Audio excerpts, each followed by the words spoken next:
Hello friends, welcome to my channel Swapna official. তোমরা সবাই কেমন আছো? আশা করছি সবাই খুব ভালো আছো। তোমাদের ভালোবাসায় আমিও খুব ভালো আছি। তো আজকে আমি বানাতে চলেছি শঙ্কর মাছের রসা। তার জন্য ওভেনে একটা কড়াই বসিয়ে দিয়েছি। কড়া গরম হয়ে গেছে, এবার তেল দিয়ে দিয়েছি। তেলটা গরম হয়ে গেলে এক এক করে মাছগুলো ভেজে নিতে হবে। তো এবার এক এক করে মাছগুলো ছেড়ে দিচ্ছি।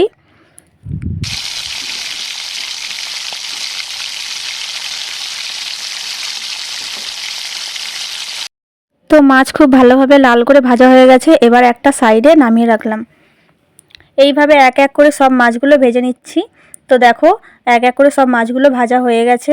এরপরে কড়া গরম হয়ে গেছে, এবার তেল দিয়ে দেব পরিমাণ মতো শঙ্কর মাছের রসা বানানোর জন্য। আগের থেকে যে পেঁয়াজটা কুচি করে রেখেছিলাম সেটা তেলের মধ্যে ছেড়ে দিচ্ছি।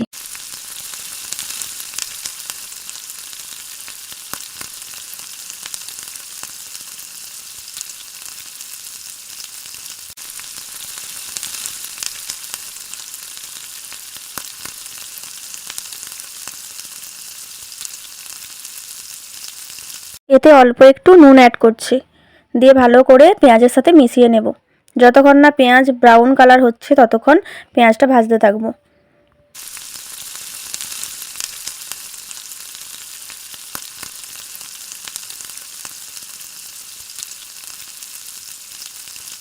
পেঁয়াজটা হালকা ব্রাউন কালার চলে এসেছে, এবার এর মধ্যে রসুন বাটা দিয়ে দেব। দিয়ে ভালোভাবে রসুন আর পেঁয়াজ একটু ভেজে নিতে হবে।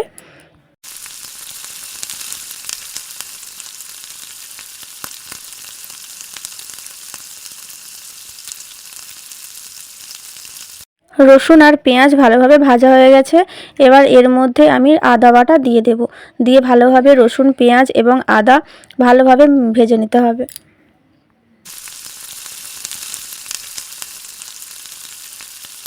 আগের থেকে টমেটো কেটে রেখেছিলাম, সেটা এর মধ্যে দিয়ে দিলাম।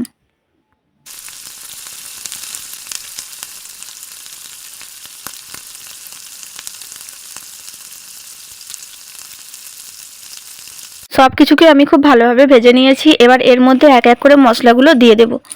এখানে আমি জিরে গুঁড়ো, হলুদ গুঁড়ো আর লঙ্কার গুঁড়ো দিয়ে দিলাম। দিয়ে সব কিছুকে কিছুক্ষণ মশলার সাথে নেড়ে চেড়ে অল্প একটু জল দিয়ে দেব।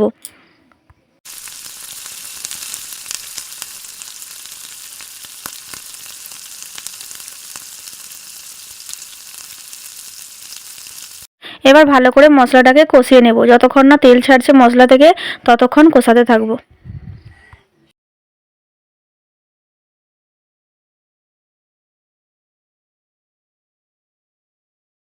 দেখুন, মশলা থেকে তেল ছেড়ে দিয়েছে। এবার এর মধ্যে পরিমাণ মতো জল অ্যাড করব।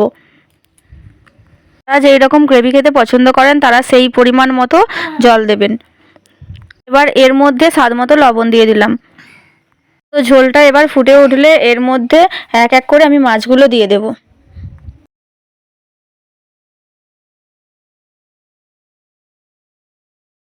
ঝোলের মধ্যে এবার এক এক করে মাছগুলো ছেড়ে দিলাম।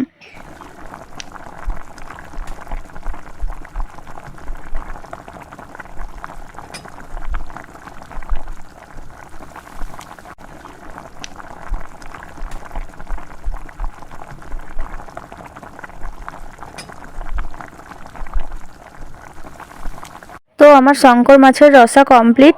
দেখুন রংটা কতটা সুন্দর এসেছে আর দেখতে একদম লোভনীয়। একটা প্লেটে নামিয়ে তোমাদের দেখাচ্ছি। আর এই শীতের দিনে শঙ্কর মাছ সবাই খুব পছন্দ করে। আমাদের এখানে তো এই মাছ সবাই শঙ্কর মাছ হিসাবেই জানে। আর কাদের ওখানে এই মাছ কী নামে পরিচিত সবাই অবশ্যই কমেন্ট বক্সে জানাবেন। তো আমার এই রেসিপিটা কেমন লেগেছে অবশ্যই কমেন্ট করে জানাতে ভুলবেন না। যদি ভালো লেগে থাকে অবশ্যই লাইক, কমেন্ট, শেয়ার করতে ভুলবেন না। আর যারা আমার সাবস্ক্রাইবার আছেন তারা অবশ্যই কমেন্টে জানাবেন এই রেসিপিটা আপনাদের কেমন লেগেছে। আর যারা যারা আমার চ্যানেলটাকে এখনও পর্যন্ত সাবস্ক্রাইব করেননি অবশ্যই সাবস্ক্রাইব করে পাশে থাকবেন। আজকের মতো চলো টাটা, আবার ফিরে আসছি নতুন কোনো রেসিপি নিয়ে। ততক্ষণ আপনারা ভালো থাকবেন, সুস্থ থাকবেন।